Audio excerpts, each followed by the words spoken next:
Hello. അപ്പൊ ഞാൻ നമ്മുടെ അടുത്ത ഓണം കളക്ഷന്റെ അപ്ഡേറ്റുമായിട്ടാണേ വന്നത്. നിർത്ത്. അല്ല, ഒരു അജ്രക്ക് പോലും ഇത് റിലീസ് ചെയ്തിട്ടല്ലോ. അജ്രക്കില്ലാതെ എന്ത് ഓണാടോ?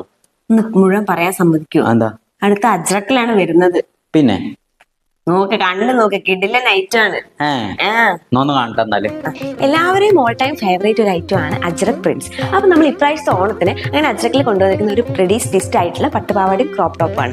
ഞാൻ ഇപ്പൊ വേറെ ചെയ്തിട്ടാണ് നമ്മുടെ ഇന്നത്തെ ഓണം കളക്ഷൻ വരുന്നത്. നമുക്ക് ഫുള്ളി സ്റ്റിച്ച്ഡ് ആയിട്ടാണ് ഈ സ്കേർട്ട് ആണെങ്കിലും ക്രോപ്പ് ടോപ്പ് ആണെങ്കിലും വരുന്നത്. അപ്പൊ ഇതിന് നമ്മൾ നോട്ട് ചെയ്യാനുള്ള ഒരു പ്രൊവിഷൻ സൈഡിൽ കൊടുത്തിട്ടാണ് സ്റ്റിച്ച് ചെയ്തിരിക്കുന്നത്. നമുക്ക് അതുപോലെ ഇതിൽ വരുമ്പോൾ ടിഷ്യൂ ആണ് ഫാബ്രിക് വരുന്നത്. എൻഡിലായിട്ട് ഫുൾ മയിലിന്റെ ഡിസൈൻസ് ആണ് പോയിട്ടുള്ളത്. ത്രൂ ഔട്ട് ബാക്ക് സൈഡിലൊക്കെ മയിലിന്റെ ഡിസൈൻ പോയിട്ടുണ്ട്. അതിന്റെ താഴെയായിട്ട് ചെറിയ ഗോൾഡൻ ബോർഡർ കൂടി പ്രൊവൈഡ് ചെയ്തിട്ടുണ്ട്. പിന്നെ നമുക്ക് ഇതിന്റെ ക്രോപ്പ് ടോപ്പിന്റെ ഡീറ്റെയിൽ നോക്കുകയാണെങ്കിൽ ഫുള്ളി നല്ല അജ്രക് പ്രിന്റിലാണ് വന്നിരിക്കുന്നത്. വിത്ത് ലൈനിങ് ആണ് പ്രൊവൈഡ് ചെയ്തിട്ടുള്ളത് കേട്ടോ. അതുപോലെ നെക്കിൽ നോക്കുകയാണെങ്കിൽ നമ്മൾ മിറേഴ്സ് കൊണ്ട് ഹാൻഡ് വർക്ക് ചെയ്തിട്ടുണ്ട്. നെക്കിന്റെ ബോർഡർ ഇതൊട്ട് താഴെ വരെയും നമ്മൾ 3 ലേയേഴ്സ് ആയിട്ട് താഴേക്കും ഹാൻഡ് വർക്ക് മിററിൻ്റെത് പോകുന്നു.